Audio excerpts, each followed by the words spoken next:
we've known each other since 2009 or 10, and I couldn't pinpoint exactly when it was. And I think it was probably playing Call of Duty with the guys before I we think met in so. person.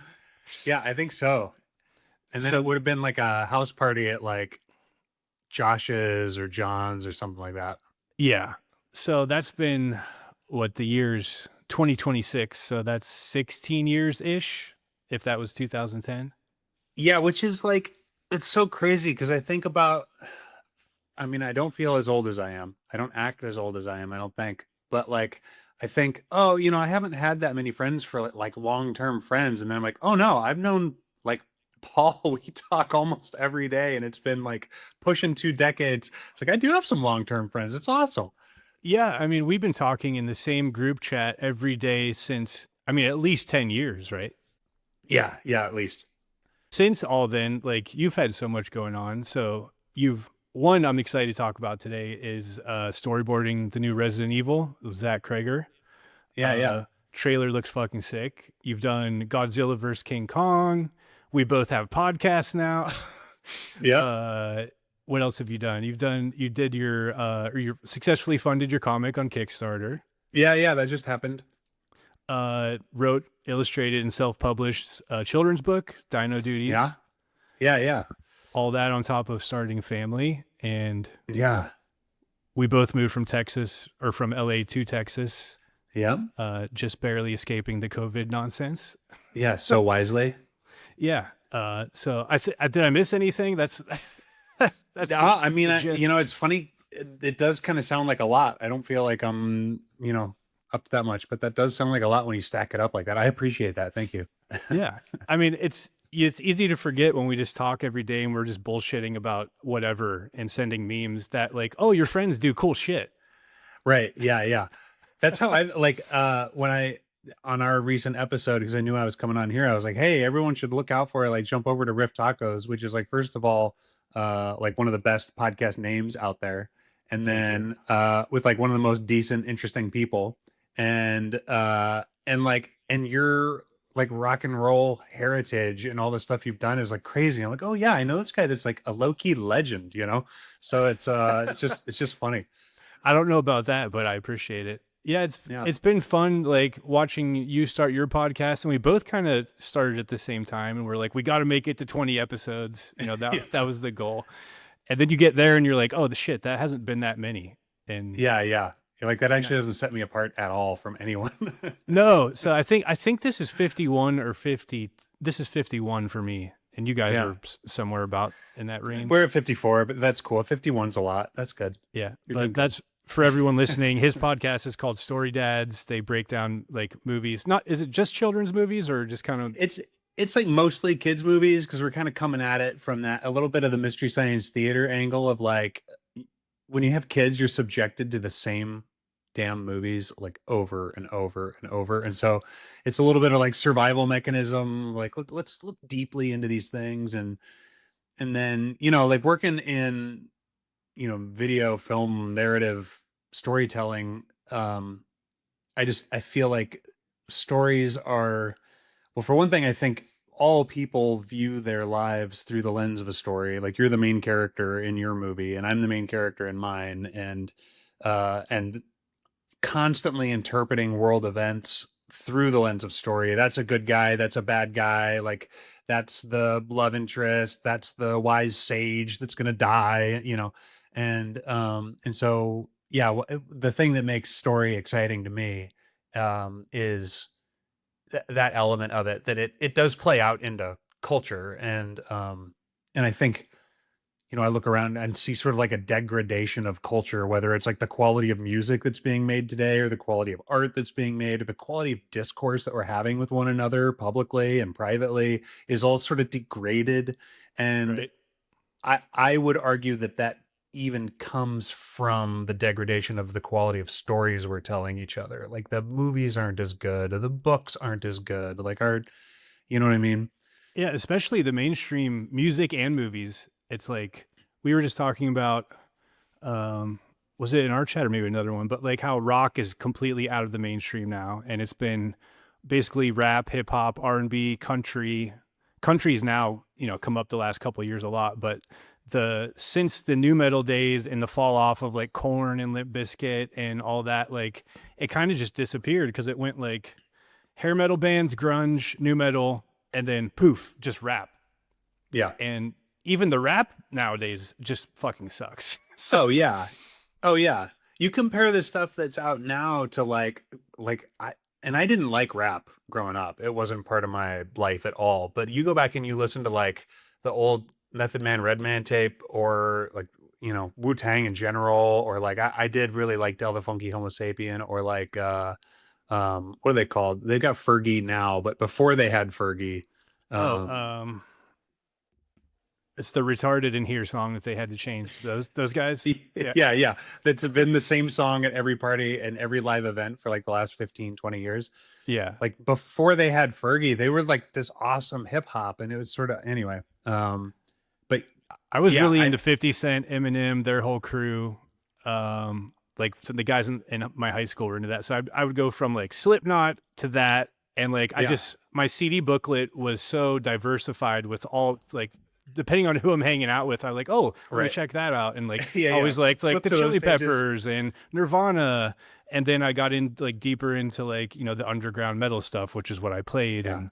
But yeah, it just seems like mainstream wise, everything is just trash these days, movies included. Yeah, and you know what I wonder, I mean, this has no, I have like no musical ability. I just sort of sit outside of it and like observe, but like I wonder if it's because when you have artificially produced rock, it sucks immediately. There's no appetite for shitty commercial rock, but you can kind of churn out this other stuff because you can just jam it full of like production value and Mm-hmm. samples, and also if you're Columbia or whoever, like some conglomerate, you own all the samples, then you're just sort of paying yourself because you're just Right. spreading your royalties back to you. I don't know. I wonder how much that plays into it, but I don't know. But yeah, in the sea of shit movies and stuff, when you told me to check out the Resident Evil trailer, I was like, whoa, I don't know if I ever really loved any of those movies, but this one looks sick and it looks like a completely different take on it. So I don't know how much you can say about what you worked on, but I'd love to hear about that because it looks really good and I'm stoked for it. I think it's September, right? yeah, I think it's September, which is great. It's like pre-October, post-summer. It's like right in there where hopefully it's positioned well where everyone goes and sees it. But yeah, I will be cautious because I like when you're above the line, like if you're Zach Cregger or some, like you can kind of say whatever you want. Um and you can like tease stuff or whatever, and I am not going to tease anything that'll get me in trouble because I'm so far below the line. Like if I want to keep working on his projects, which I do, I'll be real careful about it. But what I can say, I can reiterate stuff that he's said, and I can talk about stuff that's been in the trailer, and I think I can share opinions about adaptations in general. Because like this is an adaptation, like it's not it's going to be different than like the Mila Jovovich movies. Mm. It's not just like a quasi sci-fi action slaughter fest with like hot chicks and cool like glitzy tech and stuff. Like it digs into the genre of survival horror, and it's like it's close and it's personal, and it's like it's starring Austin Abrams, and he's awesome. Like if you saw Weapons, if you haven't, I highly recommend you see Weapons. I It's think it's really good. probably, Yeah, that ending was dude, amazing. it was so fun. Like And Zach was also there's the some, director of that too, right? yeah, writer and director of that, and that was his follow-up to Barbarian, which yeah, we were storyboarding, and it was a fun process because we were doing it live. Like I was live streaming my screen, and he would like dictate the shots, and I'd be scratching out thumbnails like as fast as he could dictate them. We'd go for like maybe somewhere between 1 and 2 hours. And then he was really self-aware in that he would go, okay, I could tell I'm getting tired. Like you could tell like he wasn't feeling his decisions were as inspired. So he'd be like, let's stop here and like we'll revisit. And then I'd go away and make him look nice because I would have like 30 to 60 seconds per drawing. So they were pretty, it was like stick figures jumping around and like, Right. but I was talking to him and saying, it took me like 4 sittings to get through Barbarian. And he's like, why would you tell me that? And I was like, it's because I was scared. Like I turned it off because I was scared. And like the first time I watched it, I was staying at an Airbnb by myself and it was like, nope, turn this off. I've never seen Um, it. oh yeah, it's good, man. It's gnarly and it's awesome because it's simple. Like there's this tendency with movies now, especially like, I don't know, I think of like The Dark Knight and just stuff like that, where it became the vibe to cram as much plot into your movie as possible. And like, you remember in The Dark Knight when there's that like dilemma between which ferry full of people going across the Yes. thing is going to get blown up, Like in the 90s, that's a whole movie. Like, that's a Keanu Reeves engine right there is like, Yeah. decide hot shot. And it was like a 15 or 20-minute pinch in The Dark Knight. And just like so much plot. And then you look at like Rambo or you look at like Empire Strikes Back or Top Gun, like one thing happens, Yeah. maybe two, It makes it um, so much better to just focus in and expand on that. And then instead of allowing yourself, oh, we can take this anywhere, then you make that one thing amazing rather than stuffing it full of shit that never develops. exactly. Yeah. And like you really get to see, like the Top Gun Maverick movie was just the trench run from Star Wars, like 1977 Star Wars. It was that like there was no plot. It was we got to figure out how to like take out the Death Star, and it's impossible.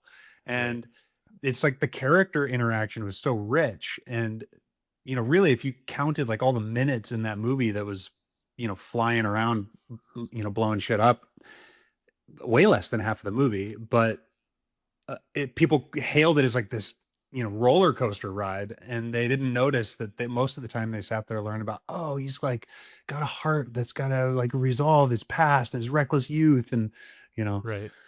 yeah. Yeah, I mean, that there's a lot of parallels there with music and the type of bands I've been in specifically, we would shove so many parts into songs deliberately to not do the verse chorus thing and stand out and be like, fuck you, you can't bob your head to this, you're not going to be able to sing along. And that was like a whole deal, especially the early mid 2000s like metal scene we were in. And the older I get, it's like I can keep the essence of that but still focus in on let me take that part. If I don't want to repeat it, let me change it a little bit, but it still ties it together by bringing this back in a different way. And that's kind of how I write now. So it's more solidified, but we were just like, especially from a second story window before I was in the band, every song was 5-6 minutes long for no reason. It had 30,000 parts, and learning that shit when I joined the band was just like, it's just an entire day of sitting there and taking notes, and you're learning one section at a time. And when you could learn like any song on the radio, especially back then when it was good radio, you could learn a song in 10 minutes because it's just, oh, Right. that's the verse riff, that's the chorus riff. If it's a hard solo, maybe longer, but and Yeah. but that's what I loved about, I think you said it in our chat about Resident Evil, is this very isolated feeling. It's Hmm. simple. It feels grounded and gritty based on what I see in the trailer. And I'll throw up the things that you posted with your side by side of your sketches and stuff, which would be Yeah, cool for yeah. people to see. And that stuff, like each image, I think I storyboarded like maybe a quarter to a third of the movie, but I can only share stuff that's been shared, Yeah. which I don't know where that's written. It's like sort of the unwritten rule of storyboard artists. Like everybody kind of like, well, as soon as something becomes public, we go, okay, I can actually show you, what I did. But Right. yeah. So when you normally work with a director, is it like that where you're just on a Zoom call kind of going through stuff if you can't be in person, or is everybody different, or how does it usually work out? Yeah, yeah, everybody's definitely different, and it's and it also depends on the scale of the movie and how much money they have to throw at storyboards. Like I know I had a friend that was James Cameron's like storyboard coordinator, and all he did full-time position was just coordinate all the different storyboard artists that worked on James Cameron movies. And because he had like a whole raft of them, and he spends forever in development, and um And that's a little bit the way it was with Godzilla versus King Kong. They had a big development budget.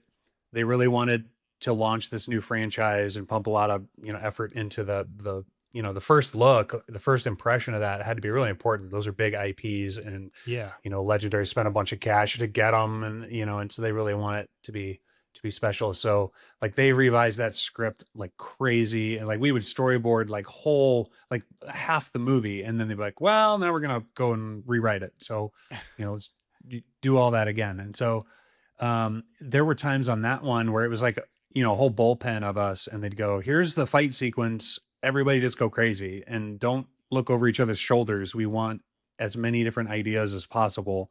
And I don't know if that was learned from the animation industry, because like when you see like a Pixar movie or something, they spend forever storyboarding, and they do the thing where like storyboard artists might come up with story elements. They might just go riff on something, make something up, and then when it gets back and they pitch it to the creative team, they'll go, oh cool, yeah, oh, yeah, we can incorporate that, and then they'll go back and rewrite. So it has a lot of this back and forth, which is not typical. That's a real privilege. That Usually it's yeah, like, that's awesome yeah, to like allow everyone that freedom. Like if you have an idea, let's hear it. Nothing's off the table.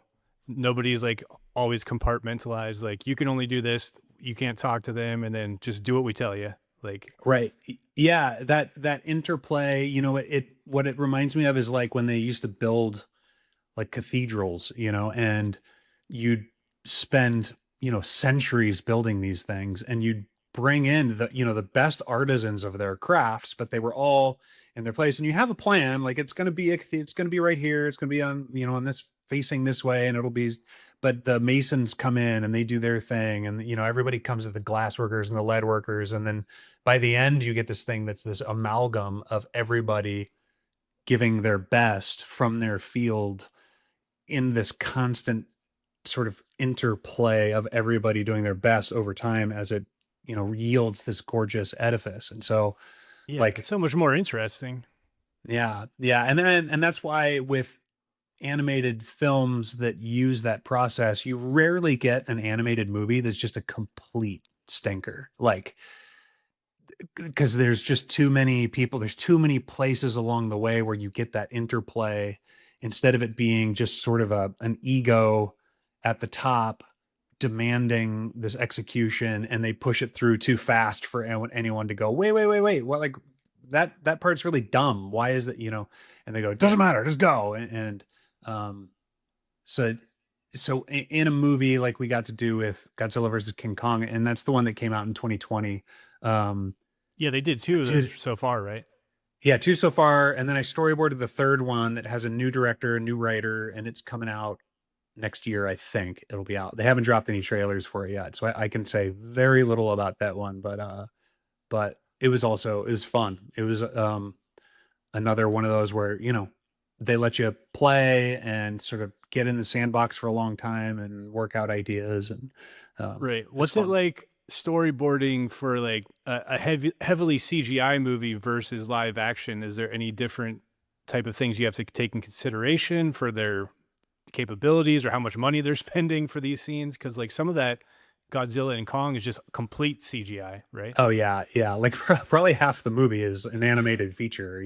Right. Um, yeah, that's it comes down to whether they need to film any plates live. If they need like this sweeping shot of downtown Bangkok or whatever, and then you have to fit the guys in there. So sometimes that matters. And then there's also there's a long sync sequence in the third movie that's going to come out where there's they had a very specific special effects budget.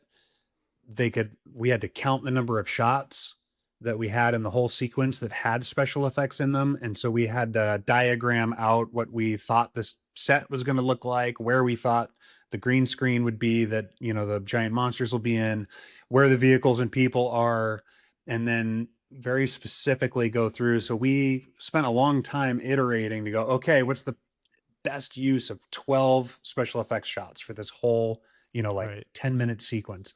And And, we spend a lot of time and, money on me, but compared to being on set where everybody there is making a day rate and going into overtime and the equipment rental and all that stuff, is like your burn rate on set can be tens to hundreds of thousands per minute, Right. just That's from, insane. yeah. So you spend the money with me to, figure out all the bad ideas on paper. And then when And you get save it there, there. Yeah. yeah, yeah, yeah. So I feel like people forget about storyboard artists because they're not front and center with like directors, writers, producers, the actors. So could you give a little background, like how you got into this, how that industry works, how you get started? I know you work with like an agent, right? And then, Yeah, I used to. I was with an agency called Famous Frames, and they're great. But I was getting my own clients and all that, so I just went solo. But yeah, like storyboards essentially, if you look at like a petroglyph, like that's a storyboard. That was some dude in a cave going like, guys, I got an idea. Like this is how we're gonna get the buffalo, and they like yeah, drew it out, and they're like, Ugh, you're gonna go that way, and Tom, you're gonna go that way, and like, um, and so it really is just that, and which is one of the reasons that I'm not too scared of AI, because like if it's been around since petroglyphs, there's been a lot of technological revolutions. We still need the haste of people going, how are we gonna, mhm, let's do it, we'll do it yeah. live. And so um I It's got hard enough into for it. AI to follow simple prompts right now when you're just like change this Yeah, in this photo and it just adds something completely random and like okay and the time you spend arguing with it to get it right you could have just drawn it. yeah, I could have just drawn it. And I even tried recently to replace myself on a job. Like I took all the set photos and everything and put it in, and I had already done the job, but I just wanted to see if I could do it. So I crammed it in there, and it just like it was a mess. And I was going like I was frustrated, going I can just do this. Um, and uh, so I got started in it because I was PAing, and you've PA'd in Mhm. LA. So for anyone who doesn't know what a PA is, they're the production assistant. And like if you just think of all the people that made the pyramids possible, like that's what a PA is your slave labor. You're the first one on set, you're the last one to leave. As far as I know, PAs still make the same amount of money now that they made in like 1999 when I did it for the first time. Like, Yeah, you're the set bitch. You set up the lunch yeah, tables, you run the errands, you get the coffees, run the cables, do anything they need done that's like not yeah, important. yeah. And if you stop and talk to somebody or you sit down somewhere without permission, you get yelled at. Like, what are you doing sitting around? It's like, bro, I've been here Yeah. since 4. Like, you got here at 7:30 in a BMW town car with a driver. Like, but My favorite story, real quick, when I got my first job as a PA with John Harden, who's a friend of ours and a producer, I showed up on set. I got no warning of anything. It was a music video in somewhere California in a backyard of this house for like some like Disney band or like boy group, whatever. And they go grab the walkies out of the truck, and I go get those, and like everyone's name is taped on it or their department. And the first one I pull up, he goes, go pass these out to everybody. It says gaffer. And I go, I don't even know what the fuck a gaffer yeah, is. Like, what the and fuck then you is a can't gaffer? ask anyone because they're all like, fuck you. Yeah, So you just literally have to figure it out. And if you complain or bitch, then you're gone. But I figured it out. yeah. It's just, that's how it is. Yeah, that's how it's awful. And so that was my motivation to figure out literally anything else I could do to get out of being a PA. And like frankly, I think it's the value of being a PA is it the job itself is the best motivation to learn something and work hard and never do it again. Yeah. Um You're also and exposed to everyone on set and see what everybody does. So you could learn yeah, and work your way up if you stick around. yeah, absolutely. And that is kind of the cool thing is it's one of the few jobs where, especially in a non-union job like a music video, you do get to go do all the things. You see all the departments and you can kind of see like who's a jerk, like what looks interesting, what looks scary. Like I didn't want to get anywhere near the camera. Like when I saw, these delicate, one of the guys was messing with me and like handed me the filter or the lens or whatever. Like, here, hold that for a second. It was working. And he goes, "Hey, do you know how much that lens costs?" I was like, "No." He's like, "It's a $30,000 lens." And I was like, Oh "Wait, my take God. it away from me!" Like, Yeah. Why would you give it to me? Well, what yeah, was the other thing that happened to me? They gave me something to run into the backyard and they go, take this to Video Village. And I just go, I don't know what the fuck that means or what that yeah, is. And, then they just walk away. And you're like, yeah, okay, do you want this to go poorly? Because you could just tell me what to do.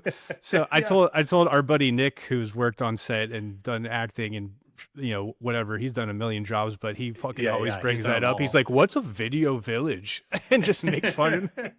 I know, but how are you supposed? It's all code, man. Like, it's Yeah, all. day one. I was in Yeah, California for like 6 months, never been on a set in my life, and just yeah, came out of the music industry and just like figure all this shit out. But it was kind of yeah, fun yeah, though to like, earn your way and show that you're not an asshole and be like, okay, yeah.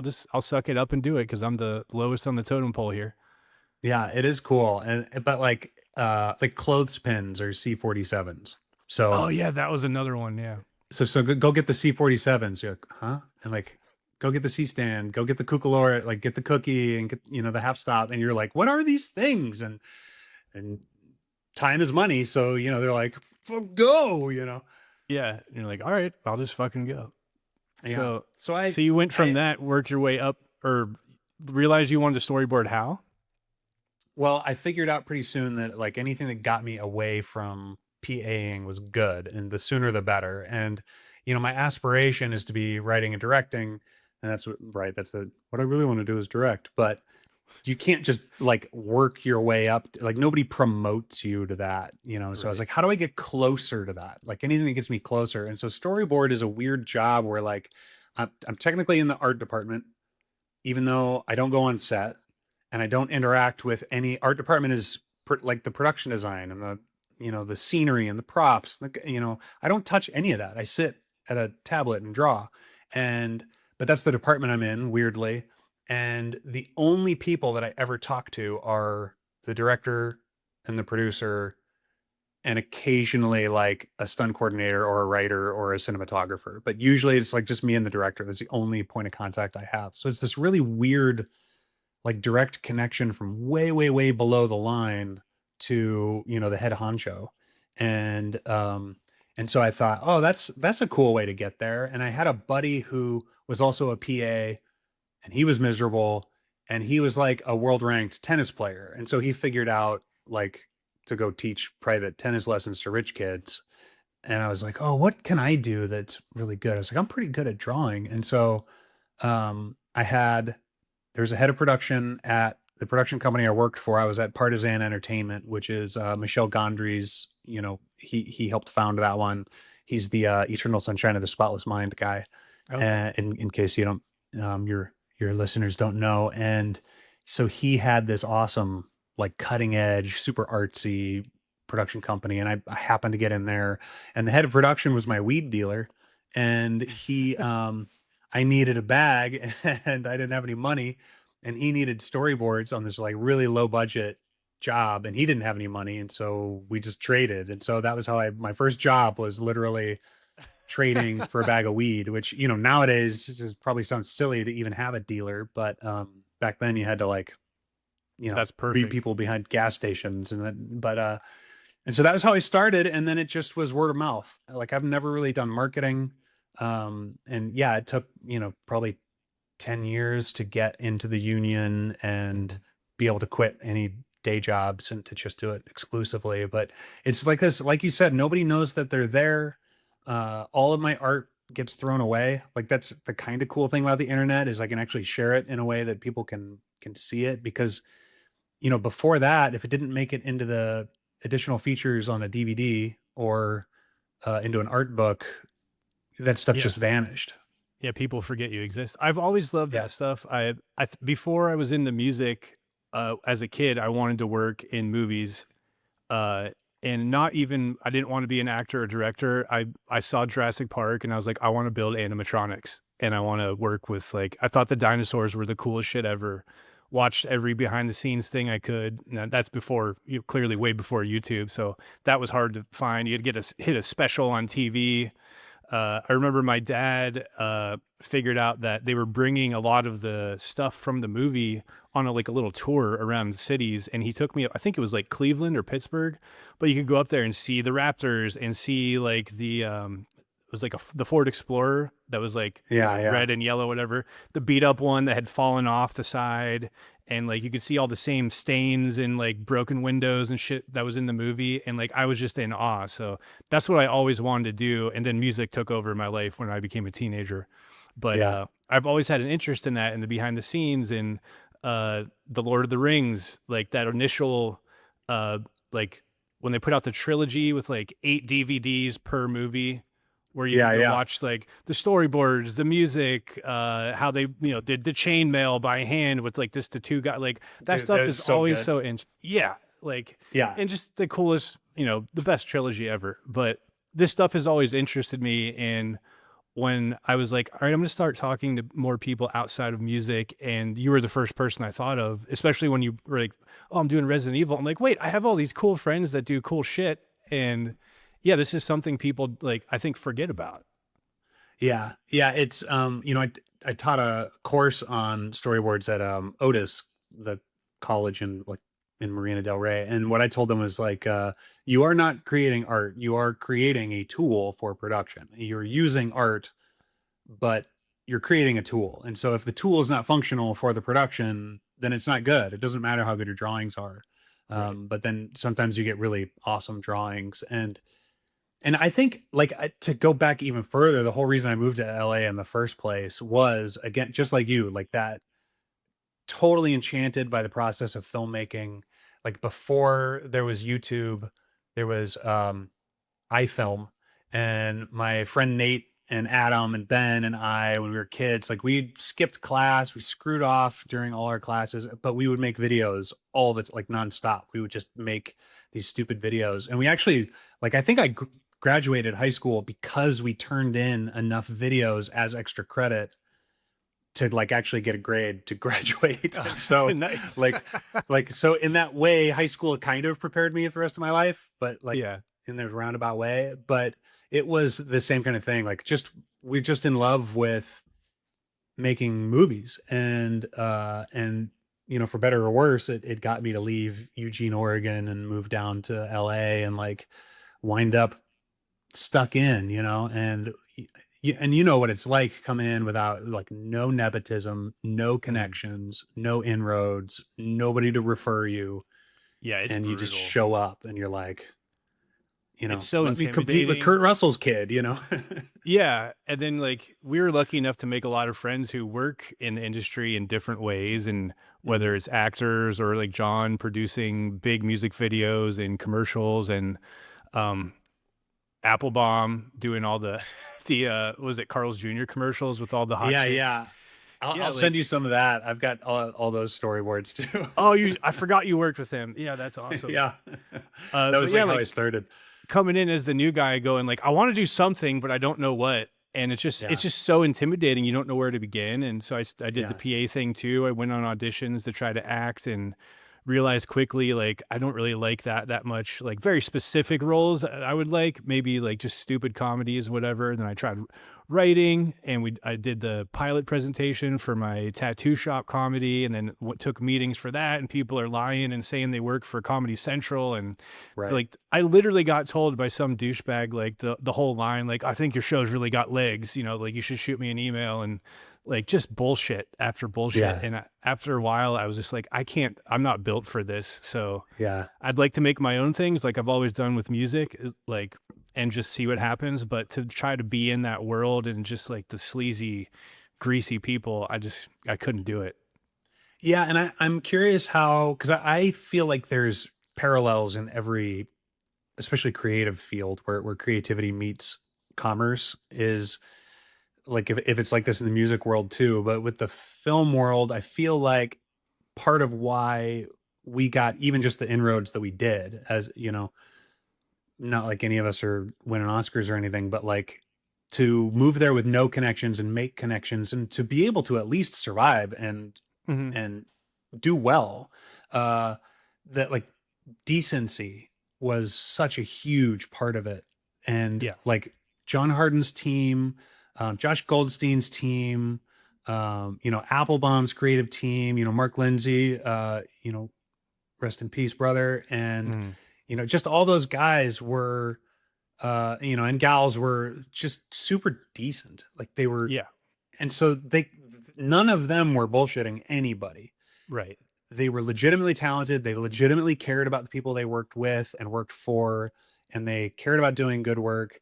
And I feel like that those people do over time, you find each other, Mm, and that, the people that are on the outside that are trying to sleaze and bullshit and maneuver, like, yeah, they'll get in and stuff, but they wash out, or yeah. they don't have staying power. And I remember the first time I met my wife's grandparents, I told them what I did for a living, and they were like, "Well, as long as you don't work on those horrible Carl's Jr. commercials." And I was like, "Well, as a matter Well, of fact, yeah." But I what's was like, "What you storyboarding guys?" those like? A lot of fun. Just like, just absolutely no restraint. Just make it as hot as possible. But what I told him is like, yeah, you think they're sleazy, but that whole creative team are the best, kindest, most honest. Like I get that it's smut, but it's like those guys have integrity, and I feel like that. I was fortunate to fall in with that team of guys. Tons of Yeah. respect for all of them, and yeah. And like going on Harden's bachelor party, like everybody was there, all those guys, and Yeah. some of them I knew, some of them I didn't really, and like we just had the best time. And unless someone told you, you wouldn't know you're with a bunch of guys who do cool shit in Hollywood and work in Right. music videos and commercials and movies and all this stuff. And like they were down to earth. So when you do find that crew, they tend to keep them around, and then you get your like those are your guys. Yeah. And that felt nice to be in that a little bit. Then I kind of went my own way, and I don't remember what happened. Like they just ran out of work for a little bit, and I ended up getting Yeah. my social media work and stuff and just went down that path because I was working from home, and I'm like, well, this is great too. And I can still do the things I want to do on the side, which is what I really always wanted. Just let me do my music and stuff and not really worry about if it makes money, Yeah. and make money some other way that at least allows me the freedom to do that. And that's what I've always chased. Yeah. Yeah. Well, and that's one thing that you've always been really good at is the self-motivation and the inspiration and the execution, like the the level and complexity of stuff that you execute, like no big deal. It's like, oh yeah, so this album dropped. It's like, what? And like yeah, and I did all of it. It's like, oh my God. Which Thank you. for that personality type, the music, especially with the tools available now, is perfect. And the thing that is tricky with film is that it really does require Yeah. a squad, and putting that squad together is difficult, or I have found it difficult, I can say. And money for sure, at Yeah, least some kind of budget, because I yeah, get ideas too. Like my buddy Robbie, who was on here a few episodes ago, he did a micro budget horror movie. It's like his third one, so we were talking about that. But he's like you shoot good stuff, like you're good at editing, like you should do more. And I'll get these ideas, even if it's for like a 3-minute short film or something. Just I could do shoot on my iPhones and all that. And I'm like, man, I need this person to help this, and like I immediately want to go. It's like my music, I could do everything besides maybe mhm, the vocals. And you just, even on a small thing, you need some kind of help in a crew yeah, and people that are going to show up and care and do a good job, and you can't pay them, and it's very difficult. yeah, yeah. And I'm lucky right now. I'm trying to develop a movie, and I've been really fortunate to find like a few people who are willing to put in that level of enthusiasm and work towards it, in partnership, that it takes to, solo publish an album, but we all kind of have to like do it simultaneously together and like push it downfield, and it's Right. tricky. It's like a really weird, nasty time in the industry right now. Like it feels a little bit like what I imagined Detroit would have been like when all the car companies moved elsewhere. Yeah. Um, where it's like, well, we have all these really talented craftspeople sitting around, but the industry is not necessarily here. Like we can see the Ford headquarters, but they're not making anything there, Right. Um, Is LA is like kind of dead now? I've heard from friends that are there, and it's as it's unless it's you're been making bad. huge movies. Yeah, I mean, if you're up at that point, it's just like if you work at corporate for a film or a car company, then it doesn't matter where they're making them. You still have a job. And so there's folks at the top, and eventually it gets to them. Eventually the lack of product and the sort of lack of creative impetus will affect them, and those jobs will not be sustainable either. But it does feel, I've got almost all of my peers are doing Uber Eats, or working at a sandwich shop, or cleaning pools, or learning to fly drones, or Yeah, whatever. Yeah, it's rough. yeah, yeah. But what I think is that we're at the precipice of another like creative leap. Um, I've when things get, I mean, look, when people abdicate responsibility, it creates opportunity. Mhm. And the, not pointing fingers at anyone particularly, but just generally, it seems like the creative engine of Hollywood is kind of abdicating their responsibility to make, culturally relevant, powerful, not even culturally relevant, because I think that's what they're chasing is cultural relevance. Mhm. They should be chasing personal relevance, making stories, human stories that actually edify and inspire. And so that's a responsibility. Yeah. And or I feel it is. That's how I view it, is that I have a responsibility to do my best to do something that is inspired and true, like capital T true. And like Jurassic Park is true because it's about like finding your family, finding your place in the world. And it takes place in the milieu of escaped genetically modified dinosaurs, but that's really not what it's about. And it's about like this family coming together, um and even like weirdly, that's what King Kong versus Godzilla was like finding your place, finding your family and your people. Like Godzilla makes friends with this person, and it gives him like relevance in the world instead of Right. being like this giant house pet. And and so when that responsibility to tell great stories is abdicated, there's this huge opportunity for people to jump in and create the next movement of things that Milius and Spielberg and Lucas and Coppola created in the 70s, and that like Fincher and the Wachowskis and Tarantino and all these people stepped into the 90s. God, We take me didn't. back. I know we had it so good creatively, like, and music did the same thing, right? Like Mm. 90s music made this leap. And um Yeah. someone posted like this stack of tapes that all came out in 1991, and it was like Bad Motorfinger, Nevermind, Blood Sugar Sex Magic, Use Your Illusion 1 and 2, and it's just like, oh my god, look at that. Like, just hold those tapes in your hand, like that's like a Yeah. That time capsule. the whole idea of the Matrix, which everyone jokes about, like we're in the Matrix, and but in the movie they say your civilization peaked in what, like 98. So they designed the Matrix around the peak of human civilization, and the further we get from that, it feels like it's right. The truer it Because was, yeah. because whether it's movies or music or wrestling, even the Yeah. 90s wrestling, which I follow a lot of wrestling accounts, and there's a million 90s WWE on X, on Instagram, like reminiscing about the old days, and the comment section is full of people going, we didn't know how good we had it.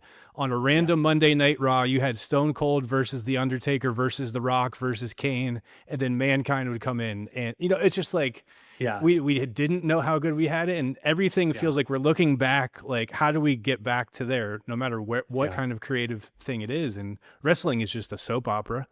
Right. That again is not just about the moves, it's about the story and caring about the characters. Because with like Stone Cold was the least flashy wrestler there was in the ring. It was about what he said on the mic. It was about who he was, how badass he felt. Everybody wanted to be him. Everybody wanted to kick their boss in the balls and give him the finger and say fuck you. And he did it.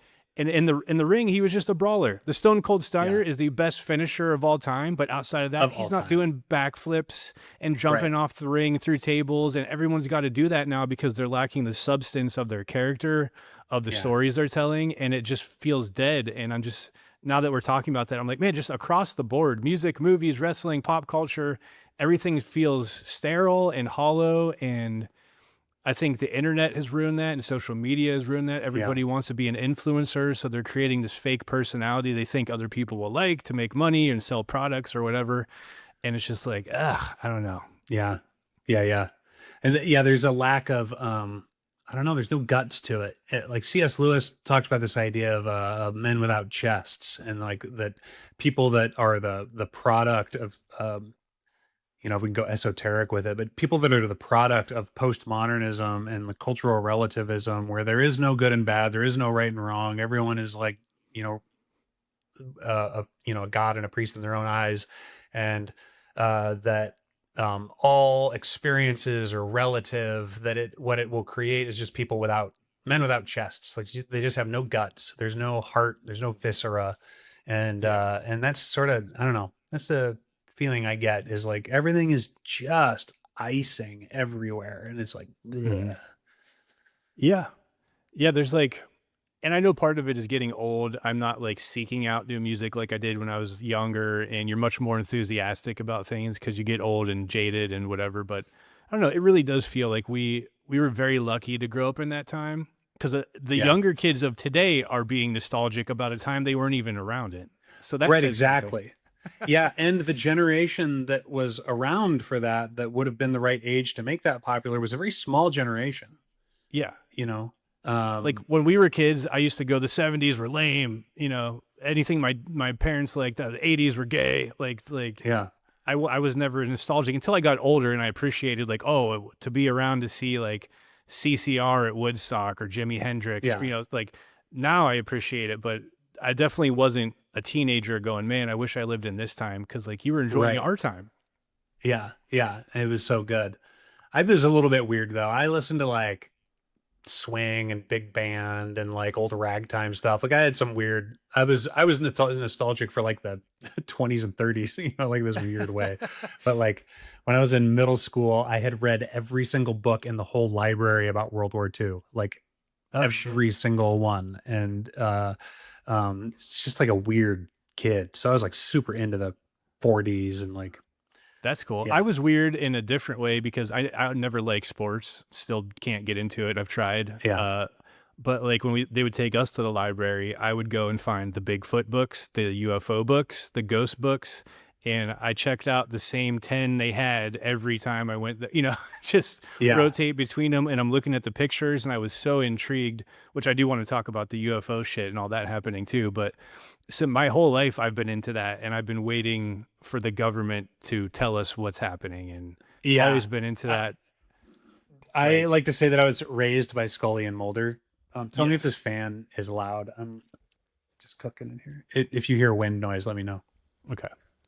Um, Nothing so yeah, far. I'm totally raised on X Files, and like Scully and Mulder were my godparents, and like I just love all that stuff. Like, and have also been into it forever. But what I've been thinking about lately on that topic is this idea that like weirdly government worship, because like why would the government, they're bad at everything, like the government's Mhm. bad at literally everything, and so why would they be awesome at like interacting with aliens and keeping it secret, and like, so we have this distrust of government, which is natural in that they are secretive and they do shady stuff and keep it from us because they're covering their ass. But I've started lately going, I like, I would believe that a private company has UFO stuff, that like Yeah. I mean, I guess Raytheon is like, that's in theory of whatever the deep state is supposed to be, right? Or the yeah, black programs that where it's literally like Independence Day, and the president has no idea because they come and go every 4 years. So yeah, why do you yeah, let that's them fair. in? And it's just this. I mean, we have billions of dollars that they can't account for that go somewhere. Right, right. Uh, Yeah, the so Department of Energy just gets like this unlimited budget with like, and like, yeah, what energy? What do you like? What are you doing? yeah. And when Elon went in there and started auditing all this shit, it was like way worse than we thought of, Oh yeah, where this money goes, and there's just no accounting for anything. So like it could yeah, absolutely exist. And yeah. I be quiet, but uh, What's up, buddy? say hello. Uh, but yeah, since I was a kid, I've, that's been the story since Roswell and the Yeah. crash, that something landed, the newspapers all went there, and even the military said we've recovered a UFO. There's that famous, like, in the 50s guy voice, Right. in Roswell, New Mexico. And then overnight they came out and said, whoa, whoa, whoa, it's just a weather balloon, never mind. And then it all Yeah. got shoved under the table, and that started this whole thing for the last 75 years or however long it's been. And that was in those books when I was a kid. So I've always been like, one day we're going to find out. One day the president will come out and say it on TV. And I don't, now that I'm older and I see how bad the government is, I don't think we'll ever get that day, or maybe not in our lifetimes. Definitely not going to be Trump, because he says he doesn't believe it anyway. I think he doesn't want to look stupid when he talks about it. Yeah. He's Yeah. like, people say they exist. I don't know. They're very interested Yeah. in it. Not really. I don't really know. I don't have an Yeah. opinion, but we're going to get the files out. And it's like, okay. So it is, while I don't believe we're going to get anything worthwhile, it's still very cool that this is happening at all for me. Yeah. Like, my waiting Yeah. since childhood was like, oh my God, they're finally putting out the files. And so far, nothing amazing, but Well, because it used to be they do not exist. Stop talking about it. If you talk about it, you're wacky. These Air Force personnel are, you can't trust them. They got fired. It was like a full stop. No, don't talk about it. It doesn't exist. And you're a crazy person if you think it does. yeah. And now, like, I remember, I mean, it was like 6 years ago when was it the Nimitz encounter or something, where the government, like, yeah, that's a government recording, like that happened. And I was going, and I think you and I were talking about going, like, what, they're actually admitting it? Like, this is Yeah. ground shaking. It's crazy. I'm so numb to it now, but yeah, that was true when they first started. And like, then these big, like, generals and people in the military were coming out saying, yeah, that shit happened. And you're like, what? Yeah. And now we're like, oh, the government's talking about UFOs again. Like, they're Yeah. bored of it. And like, meanwhile, Chris Carter would be jumping out of his skin, Yeah, I have to remember that it is really cool that it's happening at all. Yeah, even if it is largely just BS or whatever. But what, the sorry about my dog. He's a lot louder. Trying to keep him quiet too. Yeah, we just let them play together. That would work. I saw this meme, or someone, these highfalutin skeptics that which is very easy to be a skeptic, I think. Of course, it's also easy to just believe every bullshit that comes along. But they were saying UFOs are like an American only phenomenon. The only place talking about UFOs is North America, and that's where all the dialogue is. And I want to disagree with that, because they have been talking about it so long in other places that it's passé. And when I was in, like, I want to say Belize or something. We were talking to this woman who was our tour guide, and her whole thing was like that she was Mayan, that she could trace her ancestry like directly back to Mayans. And if she was wearing a costume, you would have believed it. Like, she would have been right out of Central Casting. Like, she was like, looked like what you would imagine a Mayan, Right. 1,000 years ago would look like. And so I was asking her, because their people come from the stars, like that's part of their mythos. And so I said, well, so do you still believe, like, do you see craft and stuff, like what? And she goes, oh yeah, we see them all the time. And I think, like, in a lot of places in the world, they have so many sightings and they already have a framework for it that they don't freak out about it, because they aren't unidentified to them. They go, oh yeah, that's an ovni, like that's those are our ancestors, or that's whatever, and so I don't think it is. Yeah, they're like, what's unidentified about it? Like, fix your North American mythos, and then you'll get a better idea what's going on. There are crop circles too in, like, England, like, people, that's a big thing over there, I think. And whether it's the dudes with boards and ropes and whatever, but like some of them are weird and like hard to explain, right? Because the way the crops are bent over, they would be broken usually when you're doing that, but they're almost like intertwined and weaved, and they're not broken at the stem, at the base. There is weird shit, and I've always been into that too. I just think that, like, the Area 51 and the Roswell incident, that's uniquely American. They don't have that, and that's why Right. it's a big deal for us. It's just been a Yeah. part of our history forever, and Yeah. can't trust the fucking government to tell us anything. So Yeah. Well, and you certainly can't trust them to investigate it correctly. Like, like they're not exactly gathering the planet's best minds to crack, to get at this in a way that indicates that they're serious about getting at it. yeah, Like when, like at SpaceX, when a rocket explodes, I had a buddy who was working there when they had a rocket blow up, and it was one of them that they didn't necessarily expect. Like, because they push the tolerances on stuff to see if they can get them to explode when they're in the testing phase. And so this one blew up, and I think it was pretty early in the whole like blowing up thing.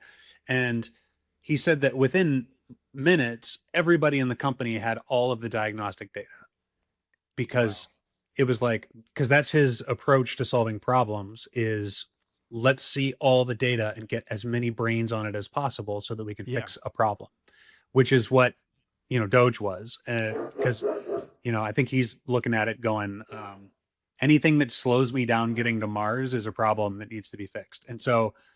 Um I feel like if the government or any project were really serious about this, they'd be going like, all right, here's all the data we have, give it to the smartest people we know, like just see what you can find. yeah. I mean, just like common sense approach to anything. Yeah. Yeah. But they've also like I've in the plethora of documentaries because I've watched every single thing I can find, even no matter how terrible they are.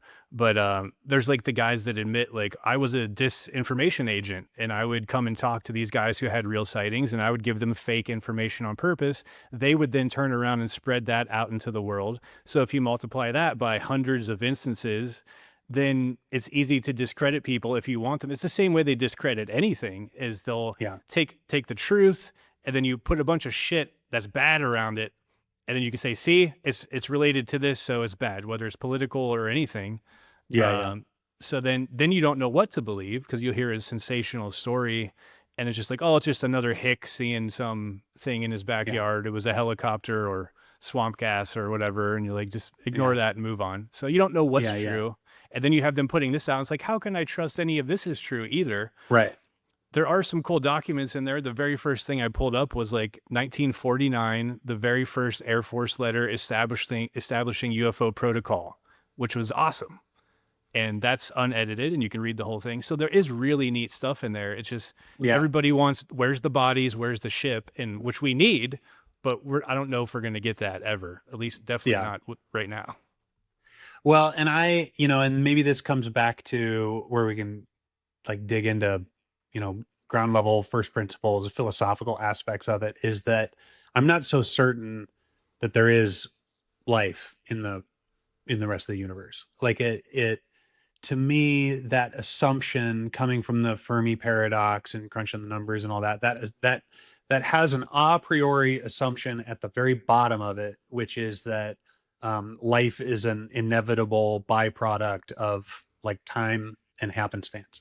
And if that's true, which it might be, then yes, now you can go down that whole thought process of the third Fermi paradox, and that it does seem like an awful waste of space, and all the other quotes and all that other thinking that's around that. If you have that a priori assumption that life is a spontaneous side effect of time, of chaos and time. If it's not, if life is something else, whether you're talking about the simulation theory or you're talking about, intelligent design or creation or whatever, uh, then that's not necessarily true that the universe should be full of life, because we still really have no clue what spawns life. Like Yeah. all of the things that you and I grew up on, that I remember being taught in terms of like, well, they did this thing in this lab that created this thing. And then you go back and you look at that research and it's bunk. Like it's Mhm. totally bad research and it's not true at all. And Yeah, I always remember um, being told like there's got to be water in an atmosphere and the right chemicals just happen to mix together. And it's like, but like we're still missing something here. Where's yeah, that like first spark where the atoms come together and then like what is that anyway? And how yeah, does it just come from nothing? which then you go, okay, maybe let's say the aliens do exist and we were seeded here for whatever purpose. That's a Right. possibility. But where did they Right. come from? Where did they Right? come from? It's just a Exactly. Yeah. never ending Yeah. question. And I'm open minded to literally anything and everything because I have no Yeah. idea. And that's, you got to be careful of attaching yourself to one thing. But Yeah. yeah, like Like, we sorry, go ahead. that's where I am too. Like, I love ideas and I love, but as soon as I hear one, I start kind of like smashing it. As soon as anyone tries to teach me anything, I start trying to break whatever they taught me to Yeah. see where the breaking points are. And so I was a very frustrating student to try and teach as a kid, but like, I mean, but that's how you should be, though. and when because I like to bow hunt. I've discovered hunting in my middle ages, and the difference between the animal before the arrow goes into it and after it goes into it is like couldn't be more different. The whatever I extinguished in that moment is so insanely sacred and special, and to think, and even at a microscopic level, like everything that we know about the universe is entropic and it breaks down over time, and life is the opposite, which is so weird. Like the idea that this completely entropic process, and I'm sure someone can enlighten me on where I have this thinking wrong, but the idea that a whole system that does nothing but entropy would spontaneously have this thing that happens that does nothing but resist entropy until it eventually succumbs to it Mhm. seems really counterintuitive to me. Like life does not seem like the type of byproduct that would come from that system, Mhm. like, because it's so counter. It's so it to me it seems like it's so clearly a thing placed into a context and not Mhm. the result of that context, Yeah, just and the all the way down nature to of the the tiniest thing. universe and nature itself, it's so brutal and unforgiving. It's almost as if life should be impossible by default. Yeah, yeah. Like, and and so I go like, look, maybe yes, like, so from that root thing, maybe if life is inevitable, then great. All those arguments are decent arguments, and I have thoughts, that are uninformed about the Fermi paradox. But then if it is not a byproduct, if it has to be incepted in some way, conceived in some way, then that creates a whole different branch of really, really important questions. yeah, Um, because people will say that whether there's life, like the discovery of life on other worlds, would be the single most important topic, most important discovery in human history. And then I say, yes. And right now, the single most important discovery in human history is it possible that the life that's out there is the thing that put us here? And if mhm, so, then that is the most important topic and the most important discovery in yeah, the world. Because the ramifications of both are so big that they should affect every moment of yeah, someone's life. So yeah. I think about the like if you think of the universe as this always trips me up and blows my mind of like trying to fathom the size of the universe, and then we're going, does it go on forever? And if it does, how is that possible? How is right, what is it forever expanding possible? into? Yeah. And then if it doesn't, you still have to hit some wall, but there has to be something on the other side, which means it has to go on forever. Existence, space, something has Yeah. to go on. And it fucking makes my brain melt every time I think Yeah. about that. But just thinking about the space of this place and the size of galaxies and how tiny one galaxy is and how tiny our system is in that one galaxy, just by that alone, you're like, okay, something's got to be out there. That makes sense to just by Yeah. default think of that. But then, like you said, simulation theory, like there could be nothing past our solar system and it's just the Right. Truman Show. Yeah. Yeah. It's We just don't like know a shit. skybox. Yeah. Yeah. And we're just in this, like, fucking cell or whatever it is. And we're being studied by whatever created us or put us here. Or Yeah. we're inside the cell of a giant organism. Yeah. Like it just could be a million different Right. things. And But then that organism's got to be in something, doing something in exactly some medium. the Men And in Black when you zoom out. yeah, and they're like playing marbles with it, and like Yeah. um Just never that's a ending. 90s movie too, I think, right? Mhm. Yeah. Um, Still incredible. yeah. And there's like this idea, and it's not new. Like it goes around every, few years or couple decades or whatever, is like, cause my, my view of the universe is a Judeo-Christian view, that ultimately like that designer is, you know, Yahweh, God the Father, and started everything. And, the, this, like what do they call it? Un, I forget what Aquinas says, but it's the unbegun beginner kind of thing. And so like, and which kind of is nice. It like solves for X. It solves for that eternity, that Mhm. mind boggling, is I can kind of take that and like go, okay, well, like whatever this thing is, you worry about being eternal, and then I can Yeah. like That peace of sort of mind would be nice to have. Like, yeah, I can just sort of I can just compartmentalize that, and it makes a really convenient amalgam for like all that eternal mind boggling stuff.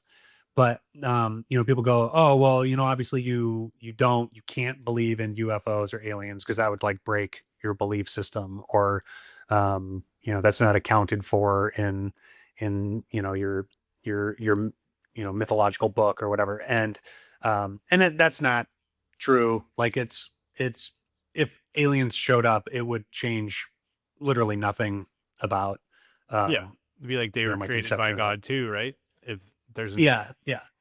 And that would be my first question, is like, what's your guys' relationship to this creator, whatever it is. Um and actually C.S. Lewis wrote these awesome novels, and everyone is familiar with the Narnia books, but he wrote this trilogy that very far fewer people are familiar with, and it's a sci-fi trilogy.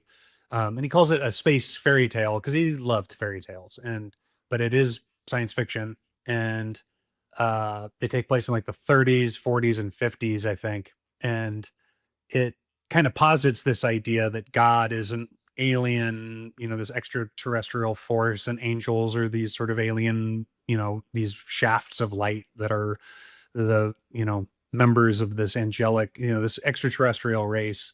And that they move through the cosmos. And he, in these books, he kind of, projects out what, the story that we've had on Earth with our creator that is this extraterrestrial. Like, what are the stories that he's played out on these other planets and with these other, you know human, or sentient beings. And it's fun. It's like a playground, and you read those and you're like, yeah, that doesn't like break, it's not yeah, heresy, doesn't break anything. So if they do exist, and I frankly hope they do, like my favorite scenario is that we make like a galactic federation with a bunch of like cool ass aliens. and yeah. I and mean, like like the whole like science fiction fantasy of it is amazing to picture. Like they're just coming down, they're meeting with the the world leaders and all that shit. Like, yeah, and if you could ever have the chance to communicate with one, and supposedly they communicate through telepathy, so you don't even have to say anything.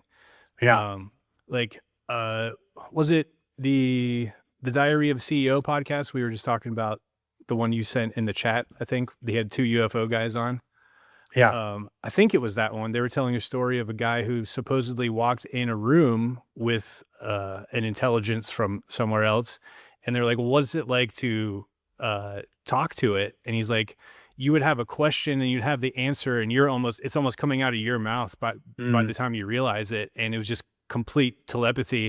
And it's just like all these stories are amazing, but yeah, I, really, you're telling me you talked yeah, to an alien in a room? yeah. And Well, yeah, I would have and that. to be fair, what that sounds like to me also is, growing up and existing in this sort of, Christian framework. When I hear people talk about, I was praying and I heard God say X, right? Whenever, and I don't know if you've heard that phrase or whether it's from, somebody online or whatever, Mhm. but in my life, when I have been in times of prayer and in like meditation and asking questions, that's how the answers come to me as well. And I would describe it the same way this guy is describing this encounter with a telepathic Mhm. communication, is that like as I form the question, I receive an answer that sounds almost like me, but just enough not like me that I know it wasn't mine. Mhm. And so I do have some framework for like what his experience might have been like, and whether ultimately what we're having is the same experience. Either I'm talking to an alien, or he's talking to a spiritual being, or that's just what extra human communication is like. It would be, it's awesome. Like it, Yeah. The yeah, the idea that, like, they are the same spiritual beings, they're no different than angels as they're described. Like, when people take DMT trips and they meet these, like, beings made of light, it's a very similar thing. So it's like, are they God or whatever, or are they just another one of us who are a million years ahead with technology? And then I go, well, if you keep advancing with technology to where you can travel across the universe, clearly you're not just going from point A to point B. You're doing wormholes, and because even if you can go the speed of light, it's still years and yeah, years and thousands of years to go anywhere. So you have to yeah, be so far ahead. But it's like, if you're just going faster and making things more efficient and whatever, like, can you still ever really answer this question with technology? Like, what if they're still like, we don't know. We just can go really right, fast and do awesome shit. right, We still don't know yeah, what the fuck this is. Like, that would be yeah. very disheartening. Yeah, yeah. I'd be like, oh man, like, should we all just go back to being farmers then? Like this, Yeah. like this whole progress game is sort of a sham. Yeah. I'd love to get rid of this So iPhone and just live a peaceful life in the woods. yeah, dude, completely. Go back to a landline and like just grow some food, get some Yeah. chickens. Um, there's a part in one of these C.S. Lewis books where, so in the third one, the whole like galactic conflict comes back to Earth, and it comes back to London specifically, or like this little part of outside London.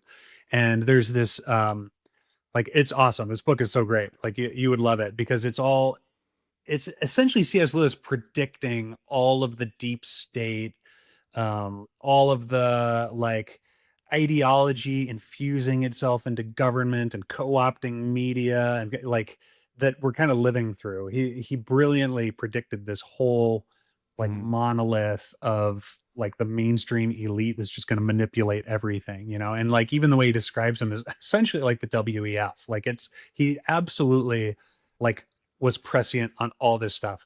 But when they're researching this stuff, and what's cool is like scientists are currently researching whatever this geography is that people experience when they're on DMT.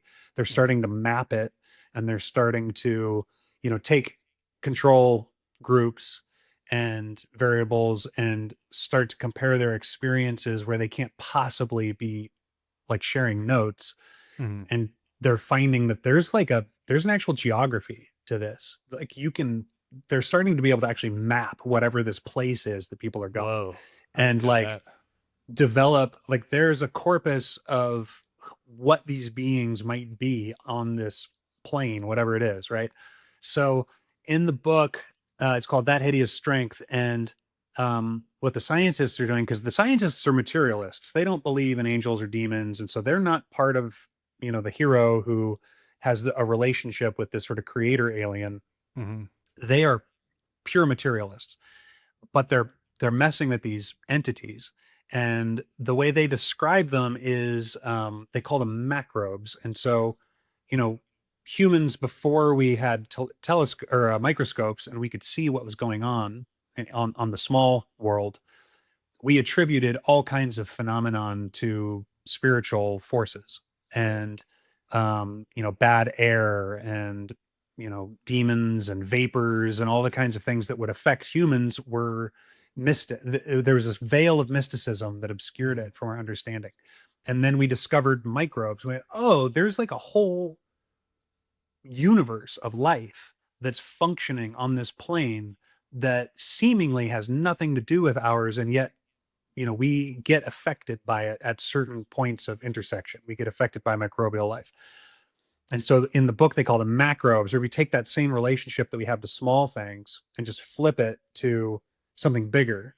And Mhm. because we don't yet have the apparatus to interact with it, we attribute all these things to spiritual That's forces. genius. Yeah. Yeah. And so it might be that we are just the smaller order of a whole universe of life and things that are doing things on a level that we can't comprehend. and Yeah. it's veiled in mysticism, and if occasionally it touches our world in like intersections, you know. Yeah, because we're Um, surrounded by microorganisms and all the time, and we had no idea, and they have yeah, no idea. They're like they are so small they can't even fathom us. And yeah, until you're right, until we had that tool to see and go, oh, so then what's the one in the other direction? right, Yeah, right. that's a So really you know, interesting C.S. Lewis is concept. so he's so brilliant at laying ideas out in a way like that that makes you go, "Oh, I get it."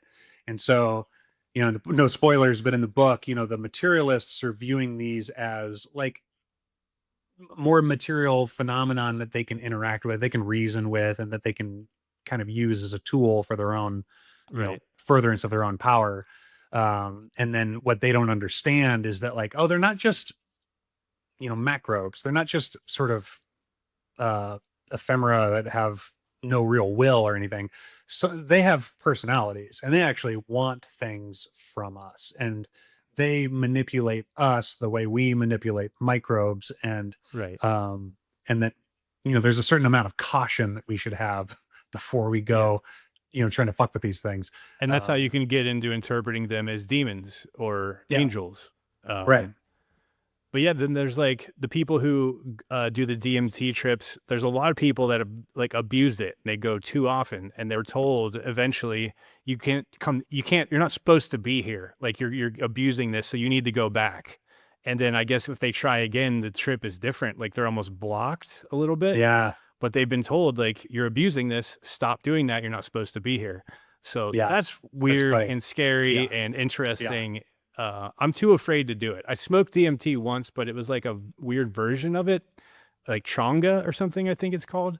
Of course, my friend Mitch, he's just like, I got this from a shaman. I'm like, in yeah, like, LA? uh-huh, Yeah, yeah, yeah. Of course yeah, you did. okay, So yeah, of course, I'm like, let's well, see a let's smoke it certification. then. Yeah. Yeah. So we all took like one hit or two hits, and it was just kind of like being high on weed, just a little bit Yeah. weird for the first minute or so, and like colors Yeah. looked really bright and stuff. But I know there was some hint of that, but it wasn't enough to like take you on the trip. And like the Yeah. people in the DMT, the spirit molecule book, they're getting injections and shit for like an Right. experiment, and they feel like cold go through their body, and they completely leave and they shed their humanity, and they like seemingly don't care, which is Right. crazy. And they come Yeah. back and like they're like, I'm not afraid to die now because I know where you go, and it's great. It's Yeah. like, fuck. Yeah. And there's something to it, and to write it off like they're like, oh, it's just a bunch of like hippies or whatever. It's like, Yeah. there, like there's really there's measurable outcomes from this, you know, and there's experiences that people are having in common that should not be having common experiences. Yeah.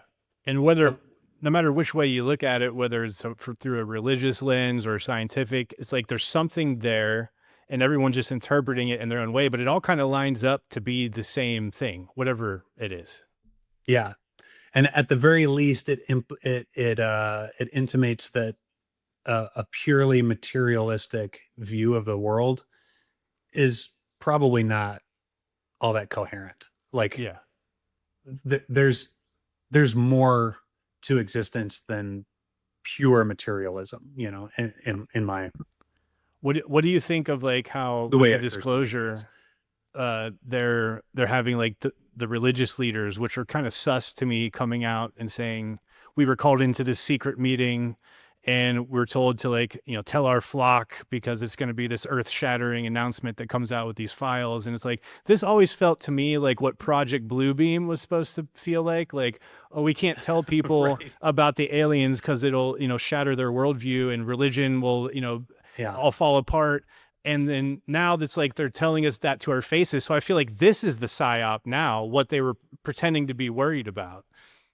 Yeah, yeah, that's how I feel. And I don't like I just I have trouble believing that some random pastors, and also like pastor, like what is that title even? Like any asshole can Yeah. call themselves a pastor, or like you can get certified to marry people online, you know, like tell me exactly about Yeah. your seminary and your Yeah. credentials before you go like I'm a religious leader, and like It's just okay, some what guy with religion? jean shorts and a haircut. Yeah, and Like, and why are they calling you? You're some right. internet pastor guy. He's got a podcast, and he's like, you have to tell Yeah. everyone now. Like, why Yeah. were you And chosen by the CIA or? yeah, like you just happened to be on the Rolodex. Like, what, they threw darts at a map and they were like, all right, get some guy from Sioux City and we're going to tell him about it because, Yeah, we need them to know. call all the Um, biggest influencer pastors in. We have something to tell them. Something very yeah. important. And part of that is in the US, we have, so many Protestant, non-denominational evangelical churches, which are essentially just like freelance. It's like a freelance church. And so anybody can start one.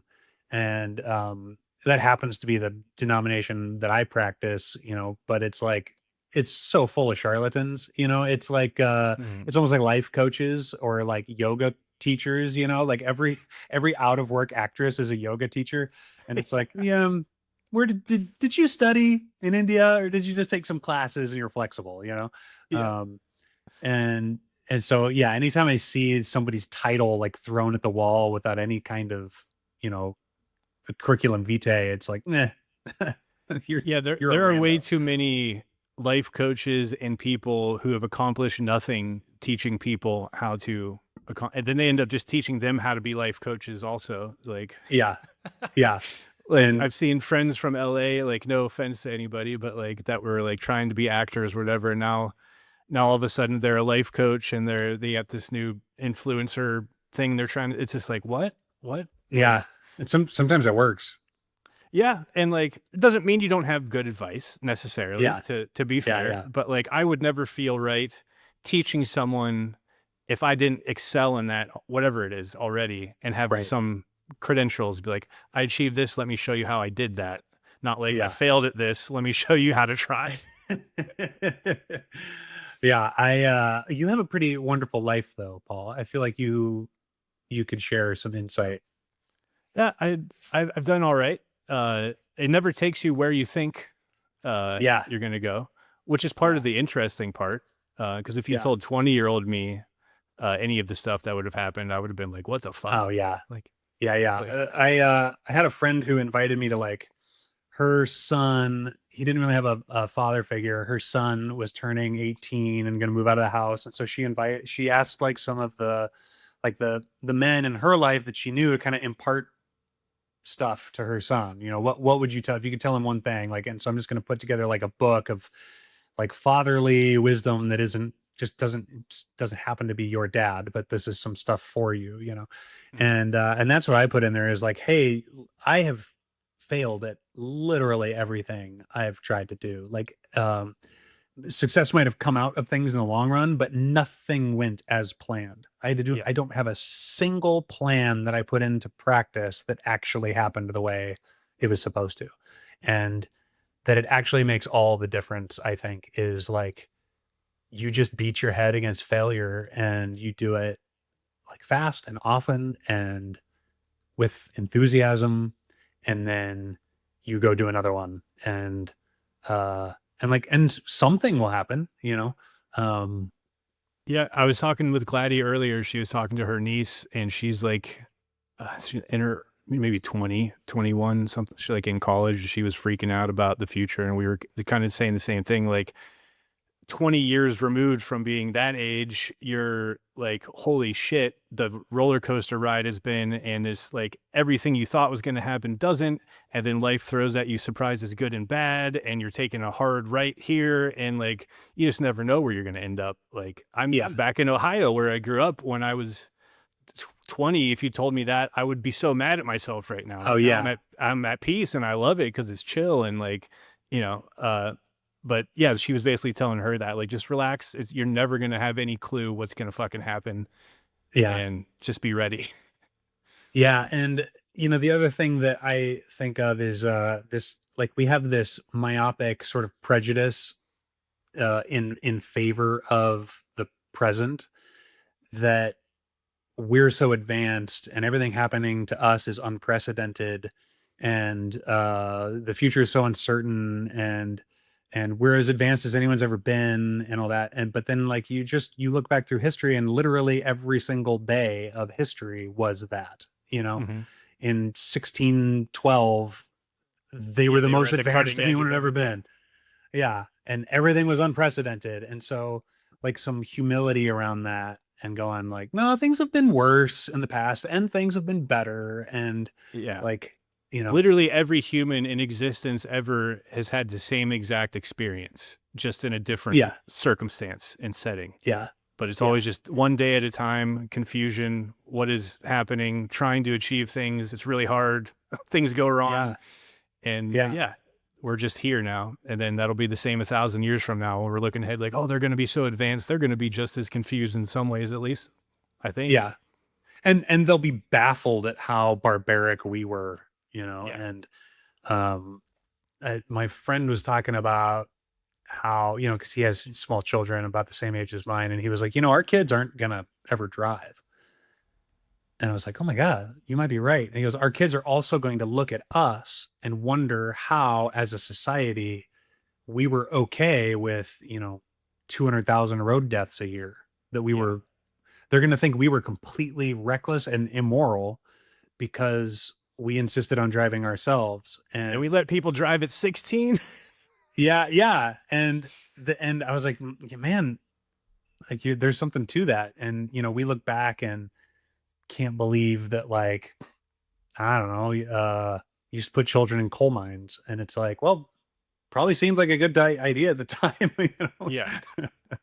And like when you go way into the future from now, like from now to 100 years ago is not that long in the grand scheme of things. So we're going to seem pretty ancient. And I think about that sometimes where it's like people will be nostalgic about this era because they'll be like, oh, they still kind of did things the old ways, but then there was like the spark of technology. Like everyone had this little iPhone thing before we had implants, Yeah, and it's just kind of like this mixture of the old days and the start of all this new shit that's happening with like, we're literally witnessed the birth of AI in our lifetime and the internet, yeah, and like so many things happen so quickly, but 100 years ago, things were very different. And when you go yeah, way out, we're going to look like we were this close to that, you know? yeah, yeah, yeah.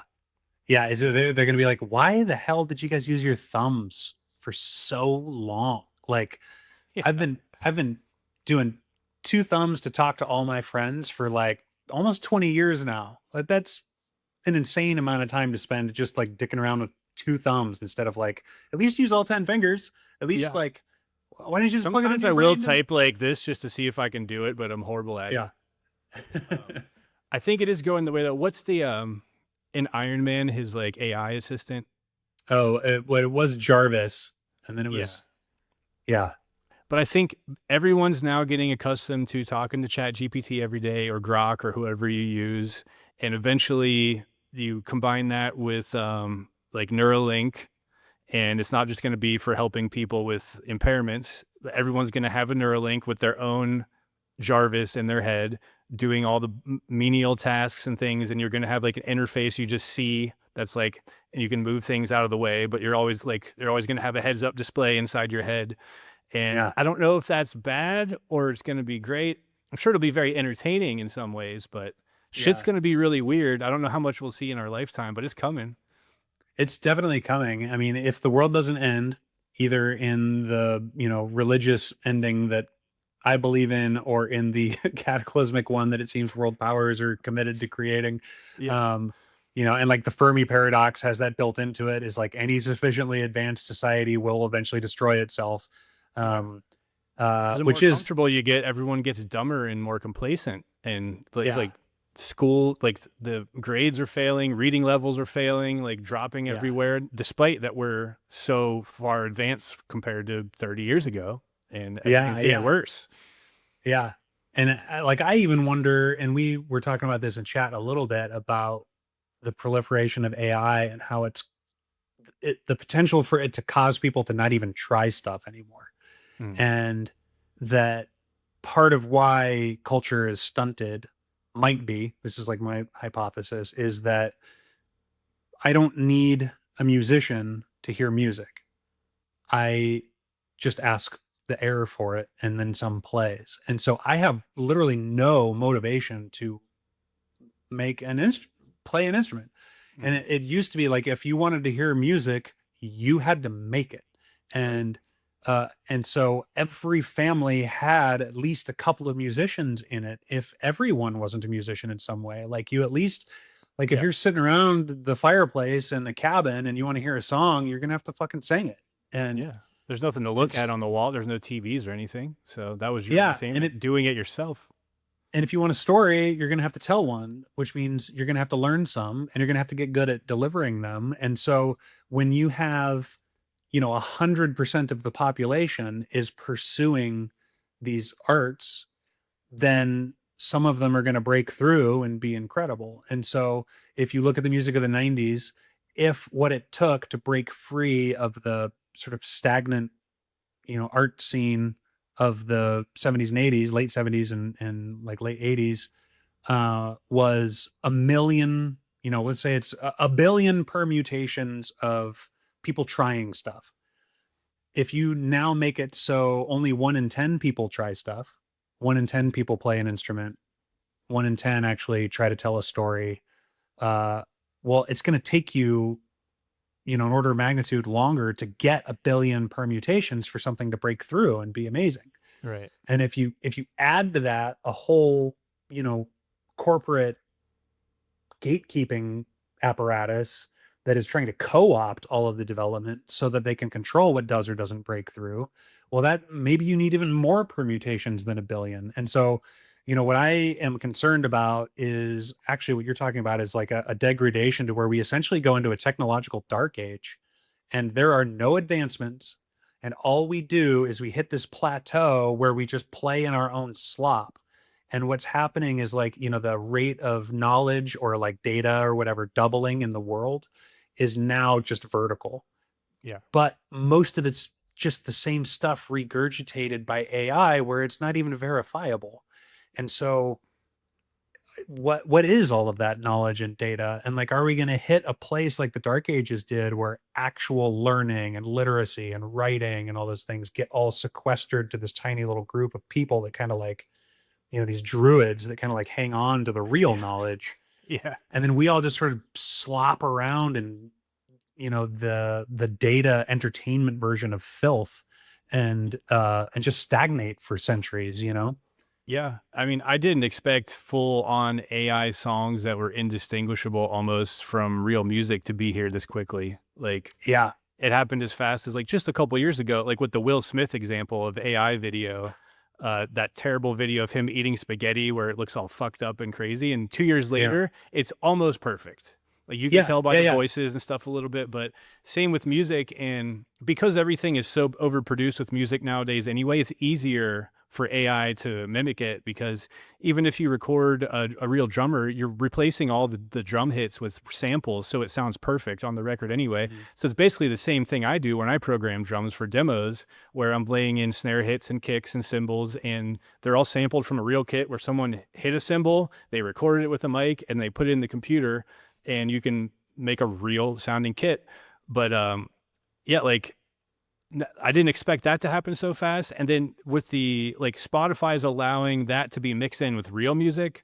So someone can create a fake artist with an AI photo, fake name, fake music, upload it right next to real music, and they can make money off that. And it's usually going to be someone doing it with the purpose of making the poppiest thing possible. So they're Right. taking a spot, they're taking views from people, and they're getting money. And they should like partition Spotify. It's like, this is AI music, this is real music. If you want it, you can have it. I don't believe in blocking people from creating stuff. Right. Do whatever you want. Yeah. But like Yeah. same thing with like YouTube should partition it. This is AI, this is real.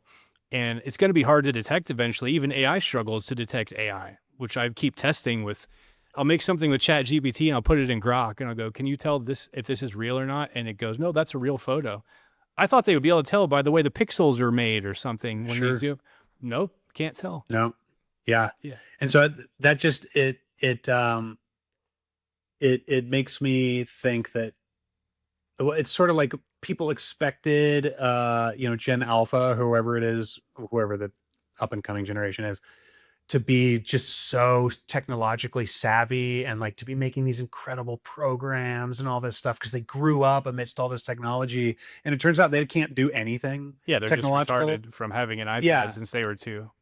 Yeah, and so they can touch stuff and move it around on the screen, but they don't know how to program anything because they didn't have to make any of it. And No, so and now they won't have to because AI will code it all. right. But then there's nobody left to verify that any of it is functional, decent, like taste goes out the window. Even like you look at because I've been largely in the commercial business, coming up through production. Most of my work is in commercials, and I started in music videos where um music videos used to be epic as fuck. Like, dude, you go back and watch old Guns N' Roses music videos and stuff like that, and like you cannot believe they put millions into these things. They They are look like movies. movies. Yeah. Yeah. And then once the digital revolution happened and all of this technology became democratized, everything got super cheap looking. And the downstream effect of that is that every commercial now has to look a little bit like it could have been made by someone at home. And Mm. like this, like user generated content idea is now where we have watered down the taste, like the discernment of the viewer and the Right. listener of music, because they've just been living in a sewer of like creative garbage for so long that there's no more discernment where they can immediately look at an image and go like that looks fucking cheap. And Right. so like I watched it was just like a auto parts store commercial or something, but they show the facade of the building and there's like grease stains in the parking lot and when I started, and not to sound like an old man, like back in my day, but like you'd scrub that shit. Like you would water down the pavements. It was shiny and Mm. man, it was the most beautiful, amazing, perfect auto parts store you'd ever seen. And like Yeah. the actors were attractive and put together. And like there's just been this watering down. And I don't know if it's that we culturally despise excellence, because that is kind of a postmodern uh Yeah. ethos, is to like tear down things that stand out and that are excellent, or if it's also just a side effect of we're so inundated with mediocre crap that that's good enough. Yeah. And so like people are no longer looking for like a truly transcendent musical experience, and nobody's going like how can I, and I love what you said in one of your posts recently where you're like grab an instrument, get in the garage, like be a man and like crush some shitty music in your garage with your friends, like Yeah. Just for the don't bonding make, experience, if anything. Like, yeah. yeah, and Get off the go screen. make something new that didn't exist before. And that urge is getting sort of squashed because there's no merit to it, perceived merit anymore. Yeah, and being good at the instrument or the songwriting or whatever the thing is aside, that barrier of you got to get up off the couch and do a physical thing and change your setting, that's the hard part. And if you can just click a button and go make a song that's like this mixed with this, and then you get it, and then you're gonna put that out and be proud of it. It's like I Right. created this, and you can already Yeah. see that with some people like creating stuff, and someone in the comments will say, and they get like offended, Right. like that didn't come out of your brain. You just clicked a couple buttons that Yeah. anyone could do that. Make a song that sounds like Rihanna mixed with fucking Kid Rock, like Right. Yeah.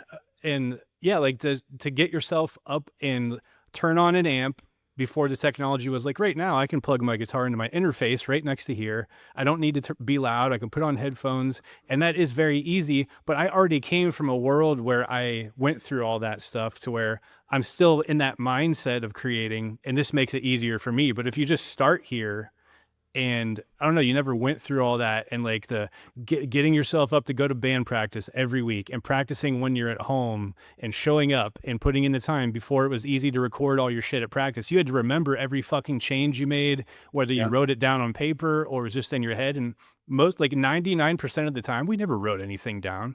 We might have had a Yeah. whiteboard where we kind of like planned out a song, but you remembered everything in your head and we all Yeah. had to be there and remember what we did individually each week. And it was such an achievement to do that without recording anything and have a full album that's just in our heads until we go to the Yeah. studio. That was Yeah. fucking amazing. And now you have Yeah. it Yeah. so easy. You should be so inspired to create that way. But you Yeah. can just it makes it so easy. You can create junk in a couple seconds.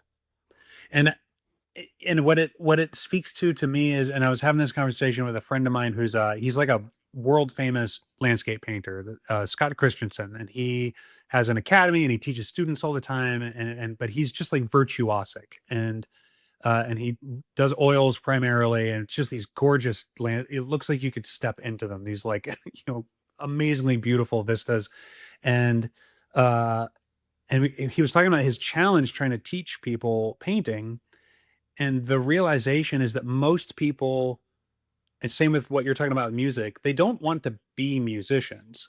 They want to do The music. thing. Yeah. And so they go like, well, what's the easiest way for me to do the music? And the easiest way is that. But you have completely lost track of the fact that the whole point is that if you are a musician, then music comes out of you. Yeah. And so people come to him wanting to learn to paint, but they really want to just do a painting. And he's trying to make them into painters. Yeah. And something and that can't be taught, really. yeah, it is something that is ontological and experiential, and it has to come through discipline and suffering. Because and if you had devotion. that, you'd already be painting. Right. This Yeah. is someone on taking a tour of what it's like to be an artist. Yes. Taking it to, exactly. And they come away with a souvenir and they're like, see, I made music. It's like, yeah, but you aren't being a musician. And Yeah. because just the fact that you can conceive it in your head where it exists in, whatever that realm is in space and time, like in this ethereal realm, you and your friends are conjuring a song out of it's fucking sorcery, dude. Like I am in such awe of musicians for that reason, is like you're taking rhythm and space and time and math and smashing it together in real time. You don't get to screw up. Like you don't get to like even with a painting, I get to fix the brush stroke if it's bad. You don't get to fix it. Like it's there forever, and but it's also gone forever. Like it's just so ethereal. And Yeah. the idea that someone would take on that mantle after they just smashed some prompts together is like it's hubris. It's the kind of thing that the Greek gods like would curse you for. Yeah. No, it's getting weird, and that's like I play with AI with a lot of things. With work, I get requested to make AI content because they don't want to pay a photographer, and I've showed you some of those of like plush toys and things like that, and like that's fine. But I've never even out of curiosity made an AI song. I won't cross the line because that's my thing, and I understand. Like I've made AI album covers or at least pieces of it, and I'll go in and change things in Photoshop, and I go, I'm not selling an album cover, I'm selling music. So as long as I don't touch the music, I don't care. But someone else could be offended by that, and I totally get it. But no one lost a job because I did that. I was going to create the album cover anyway. It just helped me achieve the vision I wanted, because I'm not an artist like you where I could just draw it out or, do it on a tablet. But yeah, I've never even pulled up Suno and been tempted to go, let me just see what it's like. Like it's so icky to me. I can't even do it, because this means the world to me to just be able to create and sit here and the struggle, like what you were saying, like when I'm done with the song, it's like, for 3 seconds.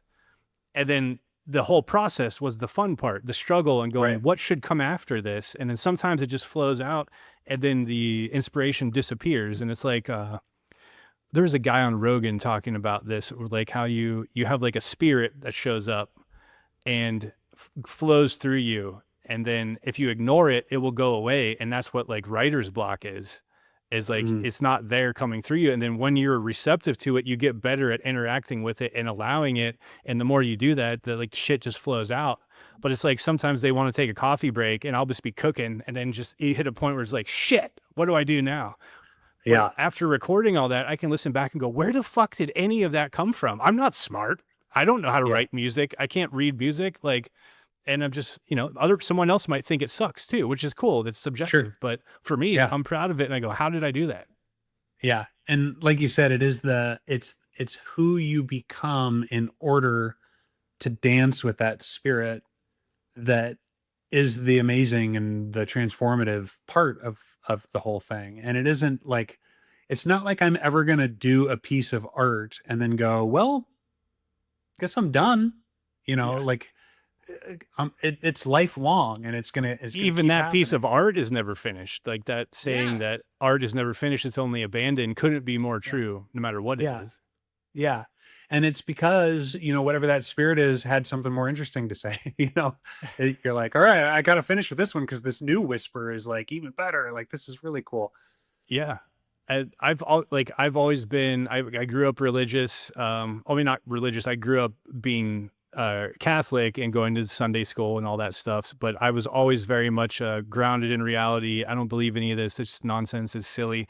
The older I get and I hear people say those things because of the experiences you have, it's like, you know what? You're kind of onto something, because where does any of that come from? And it does feel Yeah. like that. I don't know how to describe it better, but like, it's like I didn't write those songs. Those came from Yeah. somewhere else. And it sounds so corny to people who don't do it probably or haven't Yeah. experienced it.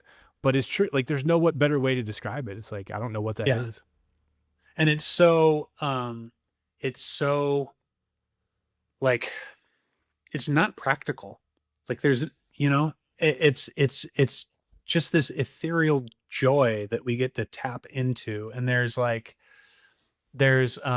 this passage in, I want to say it's in like, well, I think maybe it's in the book of Ephesians or something, but one of those where, St. Paul writes that like God gives to us provision in such a measure that we can enjoy it.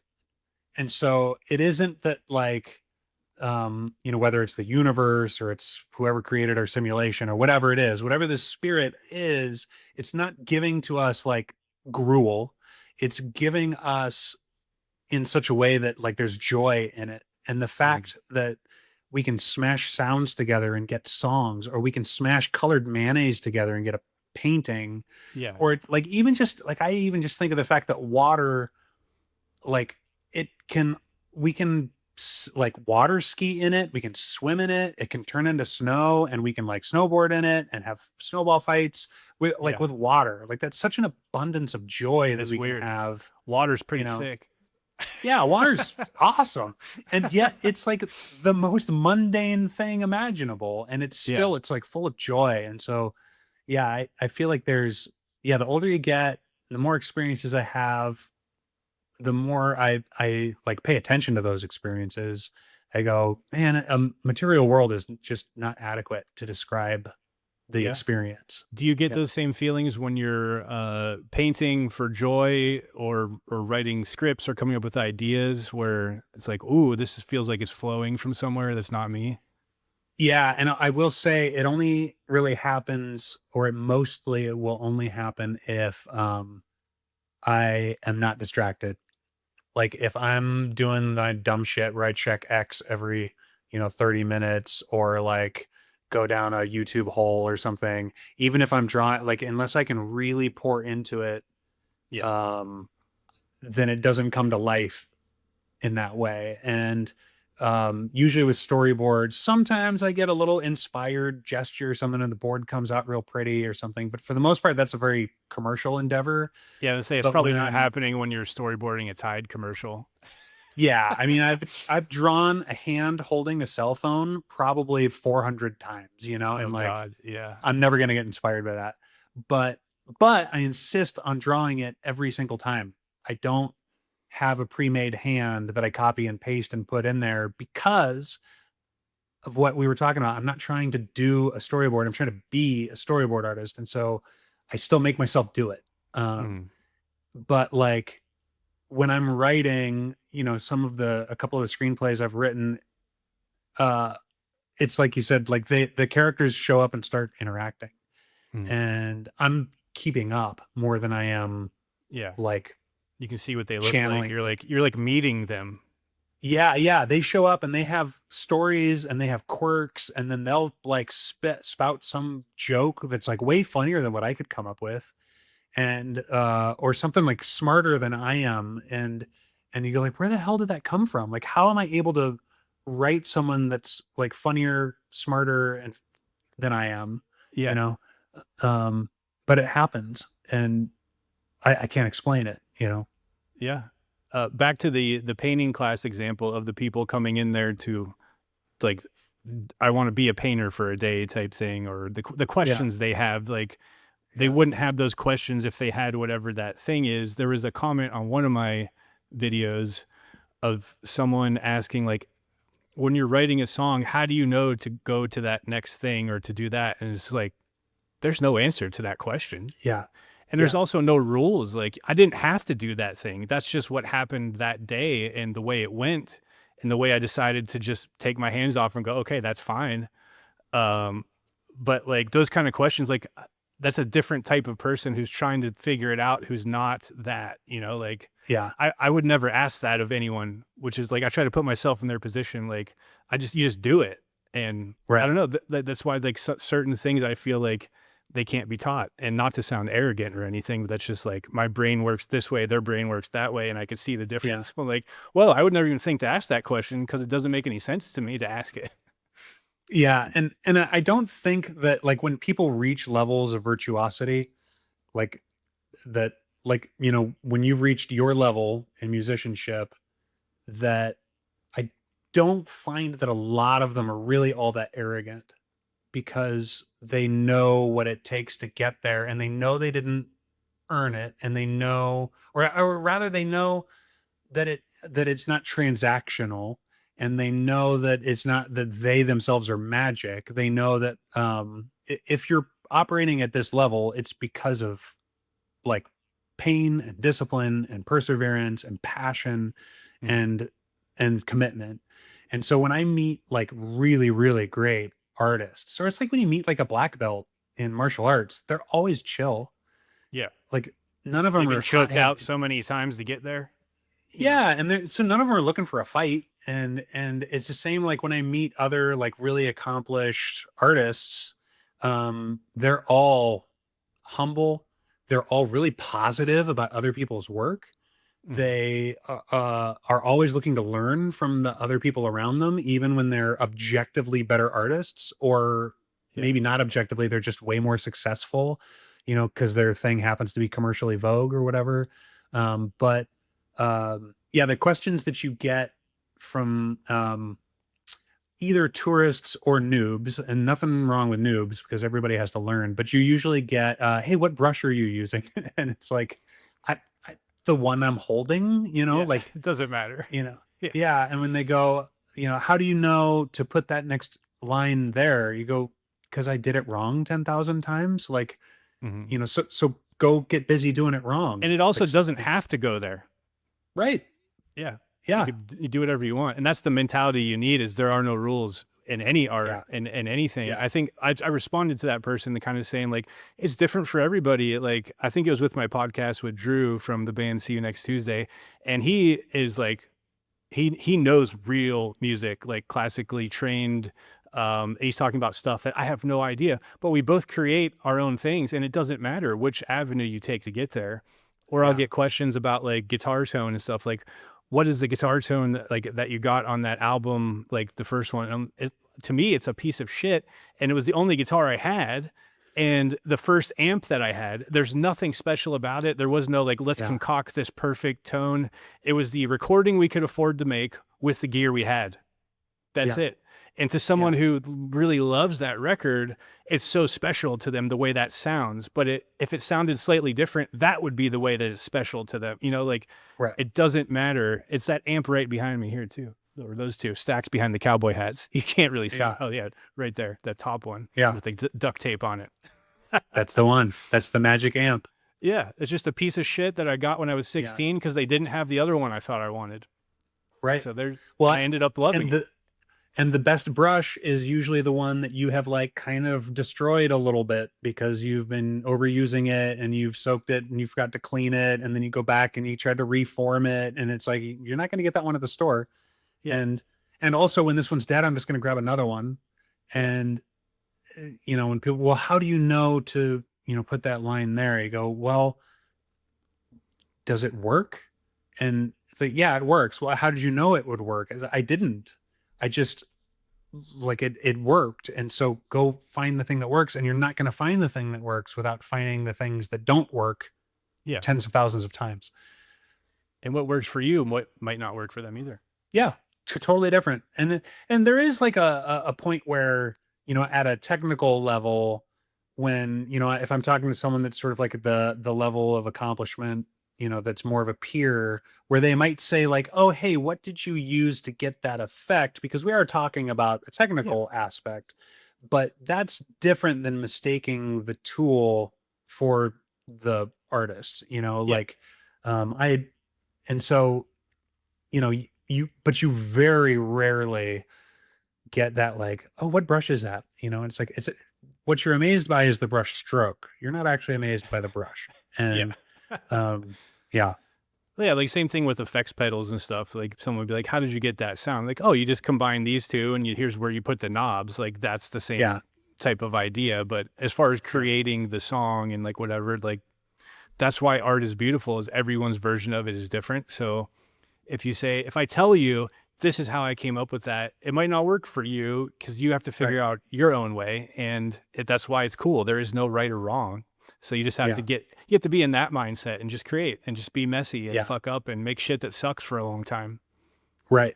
And every time that happens, it does something to me. Like there's something about my character, there's something about my musculature, there's something about the way I interface with space and time where I'm Right. altered by that, and it's forming me into something, which is what, and I'm not anti AI at all. I think it's Yeah, me fine. either. Like, Yeah. but but I am concerned that that process of being forged by beating yourself against a pursuit will be lost for a lot of people that might have had the urge to be an artist, and instead they're just going to do some art and then move on. But Yeah. you know And back to the AI, the anti-AI thing. I see that all over the internet. The comments are full of everyone. They're just programmed to say slop, slop, slop. It's like I get it. You're right. It is slop.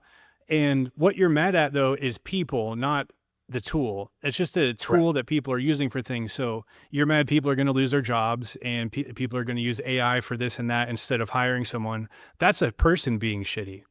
yeah, Like so you're mad at people. right, The tools are always going to be there and they're going to keep coming and they're going to keep changing, and another generation from now no one's even going to question it because it's just going to be part of life, and yeah, AI will be everything. Like you said, we won't be driving, every commercial will be AI, so they don't have to pay actors, and you won't even be able to tell. And I don't know, it's going to be really weird, but right now in this transition phase people are going to resist, which is fine. yeah. But you just like, I'm not anti-AI, I'm anti-shitty people. Right. Yeah. And Yeah. and my hope is that what's going to emerge actually is a greater appetite for live music, because you can't like mosh to AI slop. Yeah. You can enjoy it while you're driving, but like you can't go in a shitty little club that smells like piss and bad beer and like sweat and scream and jump around with a bunch of people that are like juiced on real events. Yeah. And like live theater, man, like are we gonna can we get back to where actors actually have to get out in front of people? And so that's what I hope, is that like all these things kind of come back. And Yeah. I don't And one thing I wanted to say earlier when we wrap this whole thing up, like reaching a period of technology that where we're so advanced, but like you said, things are getting worse. People are getting dumber. People are less interested in trying new things and getting up off the couch and do all that. I think in order to make it to like whatever these beings are, this enlightened civilization, every civilization who has started has to come up against this at some point, and you have to reach this peak of technology and you have to beat it in order to get there, because you think the aliens coming from across the universe have these same problems. No, they somehow defeated this problem that you run into when you reach the peak of your tech and everyone gets lazy. So something's got to happen, and maybe that's what yeah, happened to the ancient Egyptians and this prior right. civilizations that are, we don't know what happened or how they did any of the things they did, but it seems like every civilization reaches some point of comfort where things fall apart. Like the whole Yeah. bad times create good men create good times create weak men, or whatever the fucking, you know what I mean? Yeah. And weak men So create bad it's, times. Yeah. yeah, it seems like the secret is getting past this somehow. And that's Yeah. how you become an enlightened civilization who's not going to blow each other up, and you can still make beautiful art and technology Yeah. and not war with each other. I don't know. Yeah. Yeah. Sounds like we solved it, dude. Yeah, we fucking did it. There it is. You're welcome, everybody. Well, dude, this was absolutely fantastic. before we get out of here, let's plug all your shit because you have a lot going on. Yeah. Okay, so if you have kids at home, I've got a book called Dino Duties. If for you got a nephew or a niece or grandkids or like, friends got kids or whatever. It's a great little book about a boy who wakes up, he turns into a dinosaur, and he's still got to like do life in this weird little dinosaur body. And then I've got a comic book that's coming out. It's called Goodfellow. It's about Puck from, Shakespeare and from mythology, and he's been missing for 600 years, and he's supposed to be running the kingdom. He comes back, his kingdom's in shambles. He's got to like interface with the modern world and like figure out how to bring magic back into the world and kind of put shit together, fix all of the problems he made. And then Yeah, check out congrats. Story Dads.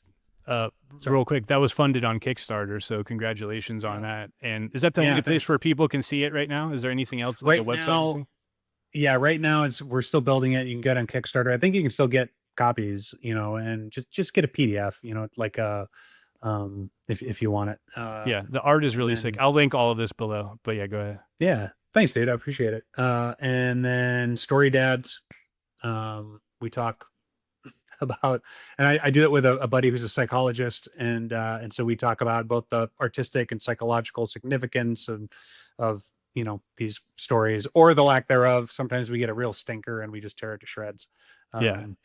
Yeah. And you're at The Story Dads on YouTube and Story Dads podcast on Instagram.